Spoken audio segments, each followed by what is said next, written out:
আইনশৃঙ্খলা পরিস্থিতি রক্ষা ও নির্বাচন পূর্ব স্থিতিশীলতা বজায় রাখতে আজ থেকে বিশেষ চিরুনি অভিযান শুরু হচ্ছে। এই অভিযান পরিচালনার কথা জানিয়েছেন স্বরাষ্ট্র উপদেষ্টা লেফটেন্যান্ট জেনারেল অবসর জাহাঙ্গীর আলম চৌধুরী। আজ সকালে সচিবালয়ে স্বরাষ্ট্র মন্ত্রণালয়ের সভাকক্ষে আইনশৃঙ্খলা বিষয়ক উপদেষ্টা কমিটির বৈঠক শেষে সাংবাদিকদের স্বরাষ্ট্র উপদেষ্টা বলেন, রাজধানীর মিটফোর্ডে যে হত্যাকাণ্ড ঘটেছে তা অত্যন্ত দুঃখজনক ও বর্বরচিত। সভ্য সমাজে এমন ঘটনা কোনোভাবেই গ্রহণযোগ্য নয়। মিটফোর্ডের ঘটনায় দায়ের করা মামলায় 19 জন আসামির মধ্যে এখন পর্যন্ত 7 জনকে গ্রেপ্তার করা হয়েছে বলে জানান তিনি। এই মামলার তদন্তে আইনশৃঙ্খলা রক্ষাকারী বাহিনীর কোনো শিথিলতা ছিল কিনা তা খতিয়ে দেখা হচ্ছে। স্বরাষ্ট্র উপদেষ্টা বলেন, অপরাধী যেই হোক না কেন, রাজনৈতিক পরিচয়ে কাউকে ছাড় দেওয়া হবে না। আইন সবার জন্য সমান। তিনি জানান, মিটফোর্ড হত্যাকাণ্ডের বিচার দ্রুত বিচার ট্রাইব্যুনালে নেওয়ার প্রস্তুতি চলছে। তবে ঘটনাটি চাঁদাবাজির নয়, ঘটনাটি পূর্বের জের বা দোকান দখল নিয়ে। এদিকে ভাঙাড়ি ব্যবসার আধিপত্য ও স্থানীয় একটি দোকানে কারা বা কে ব্যবসা করবে এ নিয়ে দ্বন্দ্বের জের ধরে পুরান ঢাকার মিটফোর্ড হাসপাতালের সামনে প্রকাশ্যে ভাঙাড়ি ব্যবসায়ী লাল চাঁদ ওরফে সোহাগকে নৃশংসভাবে হত্যা করে তারই পূর্বপরিচিতরা। নিহত এবং হত্যাকাণ্ডে জড়িতরা একসময় যৌথভাবে একসাথেই ব্যবসাও করতেন। তবে এই হত্যাকাণ্ডের নেপথ্যে এখনও চাঁদাবাজির কোনো তথ্য পাওয়া যায়নি। গতকাল শনিবার দুপুরে ঢাকা মহানগর পুলিশের ডিএমপি মিডিয়া সেন্টারে আয়োজিত সংবাদ সম্মেলনে এই দাবি করেন ডিএমপির লালবাগ বিভাগের উপকমিশনার ডিসি মোহাম্মদ জসিম উদ্দিন। তবে তদন্ত সংশ্লিষ্ট সূত্র জানিয়েছে, পুরান ঢাকায় ইলেকট্রিক তামার তার ও সাদা তারের অবৈধ ব্যবসার আধিপত্য ধরে রাখায় জীবনের কাল হয়েছে ব্যবসায়ী সোহাগের কপালে। অন্যদিকে নিহতের স্বজনরা বলছেন, হত্যাকাণ্ডে রাজনীতির কোনো বিষয় না থাকলেও দাবিকৃত চাঁদার টাকা না দেওয়ায় এবং ব্যবসাকেন্দ্র দখলে বাধা পেয়ে সোহাগকে পরিকল্পিতভাবে হত্যা করে স্থানীয় যুবদলের কিছু নেতাকর্মী। খুনিদের দ্রুত বিচার চান তারা। এদিকে ব্যবসায়ী সোহাগকে হত্যার ঘটনায় মোহাম্মদ টিটন গাজী নামে এজাহার নামীয় আরও এক আসামিকে গত শুক্রবার রাতে গ্রেপ্তার করেছে পুলিশ।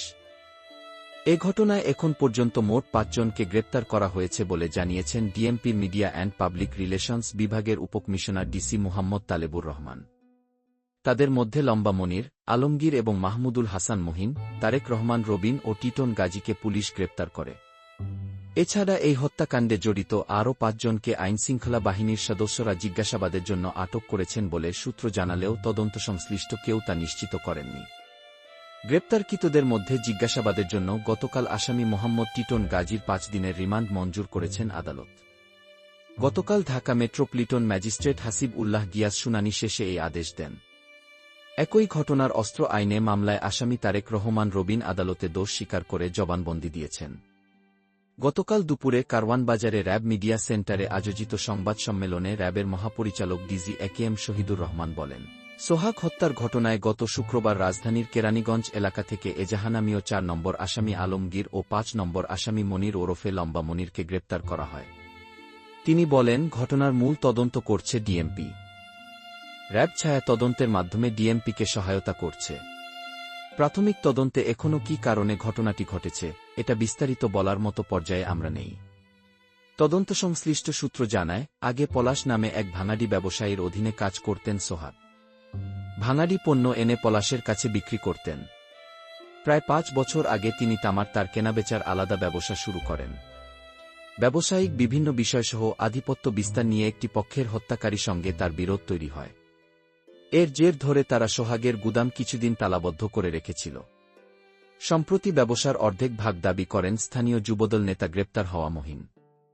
তার প্রস্তাবে রাজি না হওয়ায় সোহাগকে প্রায় হুমকি ধমকি দেওয়া হতো।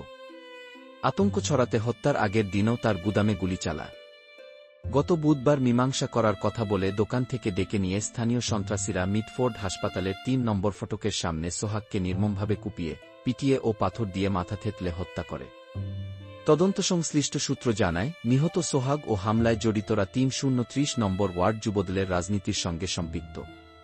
হত্যায় অংশগ্রহণকারীদের আশ্রয়দাতা হিসেবে যুবদলের কেন্দ্রীয় কমিটির এক গুরুত্বপূর্ণ নেতা ও মহানগর যুবদলের আরেক গুরুত্বপূর্ণ নেতা ছাড়াও কয়েকজন নেতার নাম এসেছে। সব বিষয়কেই সামনে রেখে তদন্ত কার্যক্রম চলছে। তদন্তে মামলা নিতে থানা পুলিশের গডিমসি এবং ঘটনায় জড়িত কয়েকজনের নাম বাদ দিয়ে অন্য কাউকে আসামি করার অভিযোগের বিষয়টিও খতিয়ে দেখা হচ্ছে। জানা গেছে, এক্সমো যুবদলের সদস্য নিহত সোহাগ ও চকবাজার থানা যুবদলের সদস্য সচিব পদপ্রার্থী মাহমুদুল হাসান মহিন একসঙ্গে চলাফেরা করলেও এলাকায় বিদ্যুতের তামার তার ও সাদা তারের অবৈধ ব্যবসার নিয়ন্ত্রণ নিয়ে তাদের মধ্যে দ্বন্দ্বের সূত্রপাত। তামার তার ও সাদা তারের ব্যবসার সিন্ডিকেটের নিয়ন্ত্রণ ছিল সোহাগের কাছে। সেটির নিয়ন্ত্রণ নিতে মরিয়া ছিল মহিন, অপু, চকবাজার থানা যুবদলের সাবেক সদস্য সারোয়ার হোসেন টিটু, যুবদলের কেন্দ্রীয় নির্বাহী কমিটির সাবেক সহ জলবায়ু বিষয়ক সম্পাদক ও কেন্দ্রীয় ছাত্রদলের সাবেক সহ সাংগঠনিক সম্পাদক রজ্জব আলী পিন্টুসহ মিটফোর্ড হাসপাতালের একটি চক্র। তারা ওই অবৈধ বাণিজ্যের ৫-৫০% নিয়ন্ত্রণ চায়। জানা গেছে, এই হত্যাকাণ্ডের নেতৃত্ব দেয় মহিন এবং চকবাজার থানা ছাত্রদলের সদস্য সচিব অপু দাস। হামলায় অংশ নেওয়া মহিনের অনুসারী রিয়াদ, সজীব, নান্নু মিটফোর্ড হাসপাতালের অ্যাম্বুলেন্স ড্রাইভার, লম্বা মনির ও ছোট মনির মিটফোর্ড হাসপাতালের আউটসোর্সিং কর্মচারী সোহাগের মাথা থেতলে মৃত্যু নিশ্চিত করে। সোহাগের লাশে সর্বশেষ সিমেন্টের ব্লক দিয়ে আঘাত করে যুবদল নেতা রজ্জব আলী। ডিএমপির লালবাগ বিভাগের ডিসি মোহাম্মদ জসিম উদ্দিন বলেন, সোহাগ এবং খুনিরা একসঙ্গে কিছুদিন ব্যবসাও করে। ভাঙাড়ি ব্যবসা এবং দোকানে কারা ব্যবসা করবে সেটা নিয়ে তাদের মধ্যে কিছুদিন ধরে দ্বন্দ্ব চলছিল। ব্যবসার লেনদেন নিয়ে দ্বন্দ্ব তৈরি হলে তারা বিবাদে জড়িয়ে পড়ে। এর ফলে হত্যাকাণ্ড সংঘটিত হয়। তিনি বলেন, অপরাধ তদন্তে খুনিদের রাজনৈতিক পরিচয় মুখ্য নয়। এখনও চাঁদাবাজির কোনো তথ্য পাওয়া যায়নি। কথাটি কি কথা হলো, এখনও চাঁদাবাজির কোনো তথ্য পাওয়া যায়নি, আর তথ্য দিয়েছে পুলিশের পক্ষ থেকে। তাহলে আমরা অযথা বিএনপিকে দোষ দিয়ে অযথা মিথ্যা দোষ আমরা কেন বিএনপিকে দিবে? বিষয়টি অন্যায় হবে। চলুন ভিডিওটির বাকি অংশ দেখি। এদিকে ব্যবসায়ী সোহাগ হত্যাকাণ্ডের ঘটনায় দোষীদের দ্রুত বিচারের দাবি জানিয়েছে নিহতের স্বজনরা। গতকাল আয়োজিত এক মানববন্ধন থেকে তারা এই দাবি তুলে ধরেন সোহাগের বড় বোন ফাতেমা। তিনি বলেন, দীর্ঘদিন ধরে তার ভাই সোহাগ ওই দোকান থেকেই জীবিকা নির্বাহ করছিলেন। এই ব্যবসা নিয়ে হিংসা, প্রতিহিংসা সবকিছু। খুনিরা তার দোকান দখল করতে চেয়েছিল। এ সময় নিহতের স্ত্রী লাকি বেগম বলেন, দীর্ঘদিন ধরেই আমার স্বামীর দোকান থেকে চাঁদা দাবি করে আসছিল কয়েকজন। আমার স্বামী রাজি হননি। তিনি বলেন, আমি এ নরকসুদের বিচার চাই। সোহাগের স্ত্রীও চাঁদাবাজির কথা বলে অনেক কিছু লুকিয়ে পাবলিক সেন্টিমেন্টাল সাপোর্ট চাইছে। অপরাধীদের দ্রুত চিহ্নিত করার দাবি বিএনপি মহাসচিবের। সোহাগ হত্যাকাণ্ডসহ কয়েকটি ঘটনার অতি দ্রুত তদন্ত করে প্রকৃত অপরাধীদের চিহ্নিত করার জন্য দাবি জানিয়েছেন বিএনপি মহাসচিব মির্জা ফখরুল ইসলাম আলমগীর। গতকাল বিকালে গুলশানে হোটেল লেকশোরে জাতীয়তাবাদী ছাত্রদলের এক অনুষ্ঠানে তিনি এ দাবি জানান। বিএনপি মহাসচিব বলেন, একটা কথা পরিষ্কার করে বলতে চাই, যে ঘটনাগুলো ঘটছে সরকারকে আহ্বান জানাব, অতি দ্রুত তদন্ত করে প্রকৃত যারা অপরাধী তাদের বের করে শান্তির ব্যবস্থা করুন। অন্যথায় জাতি আপনাদের ক্ষমা করবে না।